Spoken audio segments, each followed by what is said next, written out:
few years back, I published a video showing you exactly how to make DIY banana peel fertilizer powder and banana tea. Millions of you watched it. I told you to take banana peels, soak them in water for at least 3 days and pour the golden banana tea onto your potted plants to induce enormous flowering and fruiting. The logic seemed flawless at that time. As I said in that video, before you throw away banana peels to the trash, think twice. Banana peel is one of the highest organic sources of potassium. Potassium helps your plants by strengthening the stems and protects them from disease. Millions of us tried it. It became one of the biggest viral gardening hacks on the internet. But after a few years of deep diving into soil microbiology, testing this method extensively across dozens of indoor houseplants, and researching extensively at what is actually happening in the soil, I have a major confession to make. I was partly wrong about that past episode. I was wrong about the banana tea, that is the organic liquid fertilizer. But I was right about the banana peel fertilizer powder. In fact, if your indoor plants are currently struggling with mysterious yellowing leaves, a foul swampy smell coming from the pot, or relentless swarms of tiny flying bugs, that viral banana water is likely the exact reason for this problem. Today, we are going to look at the hidden signs of why this hack is failing you indoors, and stay with me till the end and I'll show you the absolute best alternative to use instead.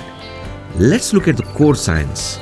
In my original video, I correctly warned you that adding raw banana peels directly into the soil is not recommended. I warned you that it not only attracts insects and maggots, but as it decomposes, it actually steals away nitrogen from the soil, leaving your plant with a severe nitrogen deficiency. I thought making a tea bypassed that rotting process, but soaking peels in water creates a hidden microscopic danger that is just as destructive for indoor potted plants. Yes, banana peels contain high levels of potassium, phosphorus and calcium. But those vital nutrients are structurally locked behind incredibly tough cellular walls. Few years ago, I assumed all those nutrients magically released into the water. The biological truth: room temperature tap water does not break down plant cell walls. It acts as a mild solvent, mostly for raw, simple sugars. You aren't brewing a nutrient-dense fertilizer. You're essentially brewing a highly sugary fruit tea. When you pour that raw sugar water into the closed environment of an indoor potted plant, you trigger a massive, unnatural bacterial explosion. The existing harmful microbes in the potting mix feast on the sugar and multiply at a staggering rate. As these millions of bacteria eat the sugar, they consume almost all the available oxygen in the soil. This creates what botanists call an anaerobic environment. Your plant's roots need oxygen to breathe and function. Stripped of oxygen, they literally suffocate. The roots turn to mush and anaerobic root rot sets in. To make matters worse, that decaying sugary rot is the ultimate breeding ground for fungus gnats. They smell the decay from a distance, move in and lay their eggs into your soil. So, how do we safely get that massive boost of growth, stronger stems and heavy blooms that I promised you years ago without destroying our soil ecology? We swapped the DIY kitchen hack for a scientifically proven botanical heavyweight, that's the seaweed extract. Unlike raw banana water, liquid seaweed is immediately biologically available to your plants to the second it touches the roots. It will never ferment or steal oxygen in your pot. Seaweed extract, specifically from Ascophyllum nodosum, which is a common and cheaper cold water seaweed.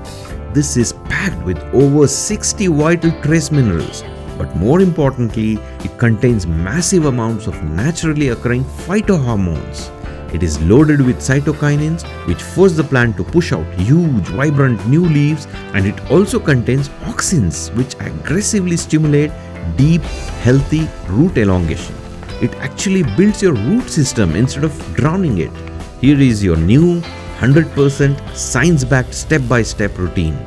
Step 1. Stop soaking your peels. If you still want to recycle them for the potassium, do exactly what I suggested for the dry powder in 2020.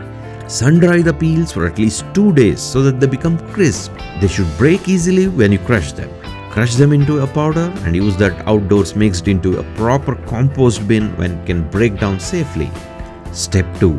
For your indoor jungle, dilute just 1 teaspoon of high quality cold pressed liquid seaweed extract into 1 gallon of room temperature water.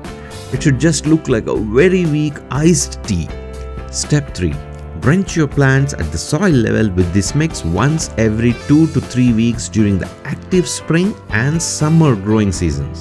The ultimate payoff?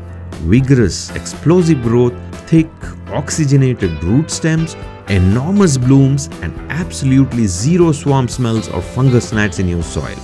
So, the take-home message from this episode is science evolves, and so should your gardening habits. For more science-packed gardening secrets, make sure you subscribe to Garden Tips to join our community of over 1 million gardeners, and click the next useful video on the screen to rescue the rest of your indoor jungle.